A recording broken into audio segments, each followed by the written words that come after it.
ce soir, nous recevons Dominique Cerutti, PDG d'Euronext, qui est finalement un entrepreneur qui a réussi son IPO parmi d'autres entrepreneurs qui ont fait des IPO ou qui en préparent. Donc je vais te proposer, Dominique, de parler tout d'abord de ton IPO, de ton démerger et de ton entrée dans l'entrepreneuriat. Bienvenue parmi nous. Et puis ensuite, en quelques mots dans les grandes lignes, on rentrera ensuite dans les détails, de la stratégie d'Euronext en général, en Europe et en particulier dans les PME, ou vers les PME. Peut-être un pas de recul sur ce qui s'est passé ces 18 ou 24 derniers mois au plan industriel, parce qu'il y a une raison sous-jacente qui concerne directement les PME, le financement de l'économie, et je fais ce pas de recul pour qu'on soit tous à niveau. En fin de l'année 2012, le groupe ICE, qui est un groupe américain spécialisé dans le traitement de dérivés et la compensation, s'approche du groupe New York Stock Exchange Euronext, à moitié aux US et en Europe, dont j'étais le numéro 2, et il nous propose de nous acheter. Je ne rentre pas sur les raisons mais dans le but de créer un champion dans le domaine des dérivés et de la compensation au plan international. Après quelques discussions classiques dans ce genre de méga deal, le board de NYSE Euronext, dont je faisais partie, accepte cette proposition à une condition que ICE avait suggérée au demeurant, parce qu'ils avaient la même lecture que nous, c'est on achètera le groupe NYSE Euronext. On est très intéressé par votre activité internationale de dérivés, mais on est d'accord pour démerger, c'est ce que j'en suggérais, Euronext, qui est un ensemble de bourses fédérées en Europe, parce que eux et surtout nous lisions des tendances de marché et un repositionnement de ce que les marchés de capitaux doivent faire pour l'économie réelle d'une manière très particulière qui est incompatible avec une globalisation accélérée dans un monde qui se dirigeait uniquement sur des dérivés globaux et de compensation.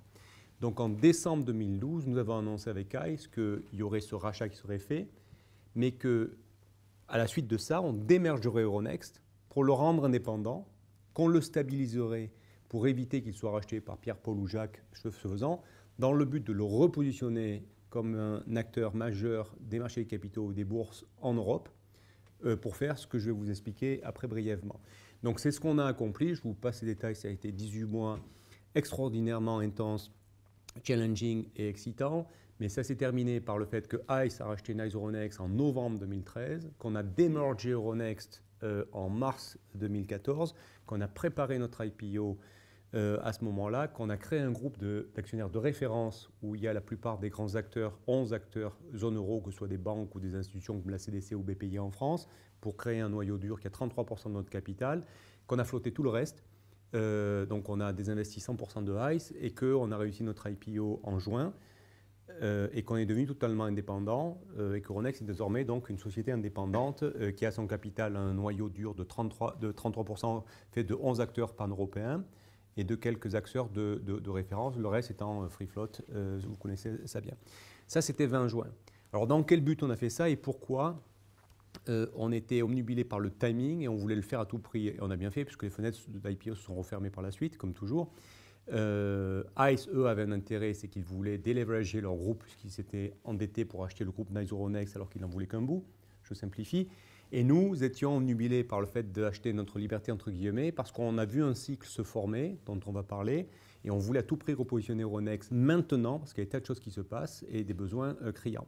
On voit 3 tendances de marché lourdes, je simplifie bien entendu, qui définissent un cycle durable. Et je ne parle pas, vous êtes des experts de marché pour certains d'entre vous, des adaptations ou de réallocation tactique de ce que les marchés font, c'est inhérent à la vie des marchés.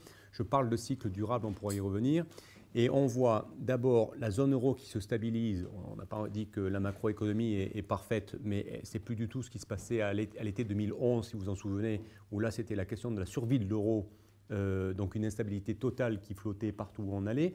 Donc l'horizon s'éclaircit, même si on est encore en train de chercher les moyens de croissance. Mais en tout cas, la zone émerge comme un pôle fort sur la planète et s'est stabilisé. Donc ça, c'est notre zone. Deuxièmement, surtout, il y a un environnement de régulation qui est, avec ce qu'on appelle MiFID II, significativement meilleur, donc qui bénéficie de tout ce qui est transparence, compensation, stabilité, de-risking de la planète, passer l'OTC sur des chambres de compensation, donc qui est très bénéfique pour tout ce qui est bourse et chambres de compensation. Donc un environnement de régulation très très favorable. Et troisièmement, surtout, le sujet qui, Jean, nous passionne maintenant depuis des années, qui est ce qu'on appelle la désintermédiation du financement de l'économie, pression sur les banques, besoin criant de financement des entreprises, des paiements particuliers, dont vous savez tous qu'elles sont financées jusqu'à présent, mais très majoritairement par des banques qui malheureusement ne pourront plus les financer. Et juste un point, si le remix entre le crédit bancaire et le financement par le reste, private equity ou les marchés de capitaux n'étaient que de 1 ou 2%, sachant que les banques financent quasiment 70%, on crée un gap de financement qui s'approche de 200 milliards. Donc, juste pour donner ordre de grandeur. Donc, du coup, il y a un besoin criant à ce que les acteurs, que ne sont pas les banques, qui continuent à faire leur job du mieux qu'elles peuvent, dont les bourses sur les marchés des capitaux, se mettent au travail et se repositionnent. Ce n'est pas uniquement un sacerdoce, pour être très clair. Moi, je suis un businessman et je travaille aussi pour mes actionnaires, mais j'ai une croyance forte dans ce que je fais. On pense que ces tendances de marché peuvent soutenir pour des bourses des business models profitables et qui créent de la valeur au long cours pour nos actionnaires, plutôt que par rapport au monde précédent dans lequel les bourses ont été plongées, chasser tous les types de flux de type trading haute fréquence, qui sont des flux par nature non profitables et qui ont conduit les bourses à une course en avant en injectant de la technologie massive et sur des business models qui s'avéraient instables.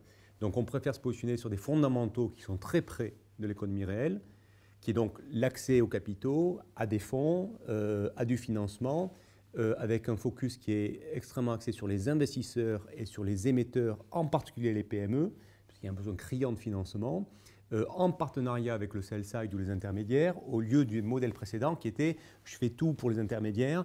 Et puis, finalement, je ne sais pas très bien ce que les émetteurs ou les investisseurs veulent vraiment. Donc, on a remixé agressivement, et c'est notre equity story, c'est ce qu'on développe depuis les trimestres, et ça passe très très bien. Encore une fois, ce n'est pas parce qu'on est plus intelligent, c'est parce qu'on s'appuie sur des fondamentaux de marché qui mettent du vent dans les voiles. Et donc, on a refocalisé notre modèle d'entreprise sur ça, l'accès aux capitaux, un focus sur les émetteurs, les paiements en particulier, avec la création d'Internex, qui est en train de s'enrichir du point de vue offre, on en parlera. Ça marche très très bien, et un focus sur les investisseurs, et c'est ce qu'ils cherchent à trouver sur des marchés européens. Et nous voulons positionner Euronext, j'en terminerai, sans aucune arrogance, parce que la route sera longue bien entendu, comme l'acteur pan-européen qui soit le leader en matière de financement d'économie réelle en zone euro. À ce jour, et ce n'est pas hors de portée, à ce jour, si on utilise un terme anglais qui s'appelle Capital Raising Center, c'est-à-dire les capitaux, que ce soit de l'equities ou des obligations, qui sont levés sur nos marchés, cette année, à fin septembre, on se classe deuxième en Europe, derrière le LSE, Londres, premier en Europe continentale et de loin, et cinquième sur la planète. Donc on n'est pas du tout un nain de jardin dans cette cour-là. On a une activité, ce que peu de gens savent d'ailleurs, qui est extrêmement soutenue. Et encore une fois, on est la 5e place du monde derrière des mastodontes en levée de capitaux, la 2e en Europe quand on compte l'Angleterre, et la 1re en Europe continentale. Donc c'est ça qu'on veut continuer à remixer et à repositionner. Et donc voilà. Et donc les PME sont au centre de ce qu'on fait.